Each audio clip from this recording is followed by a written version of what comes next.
Hey, this is Dr. Kurt Jaris. I'm here with my friend Dr. Mike Licona, and we're talking about his new book, Jesus Contradicted: Why the Gospels Tell the Same Story Differently.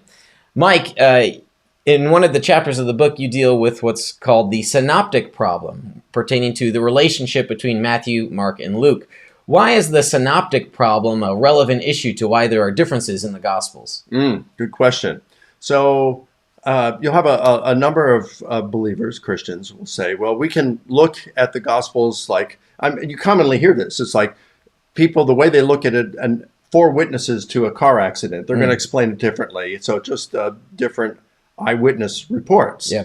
Well, first of all, Mark and Luke don't claim to be eyewitnesses, and Luke says he's got sources, right?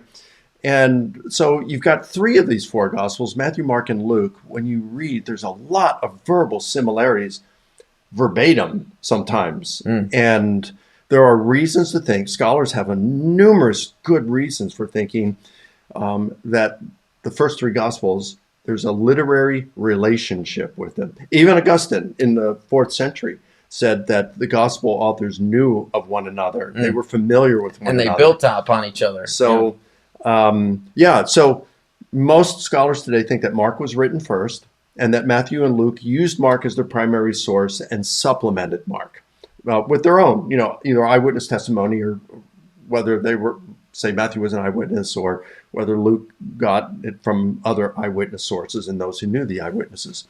So, so there's this literary relationship between the Gospels, the synoptic Gospels, Matthew, Mark, and Luke. And trying to figure out what that relationship is called the synoptic problem. It's a problem for scholars. I mean, I think a better word for a term would be the synoptic puzzle. But, because it's not a problem in terms of, oh, wow, this is a real problem. It's a problem trying to solve it. It's a puzzle. Yeah. So that's what synoptic problem is. And the reason it's relevant is because if we recognize that Matthew and Luke are very often using Mark as their primary source, then we can see what are they doing with Mark. If they're not, a lot of times they're doing it verbatim or nearly so, but sometimes they adapt him, they edit him. And so how are they editing him?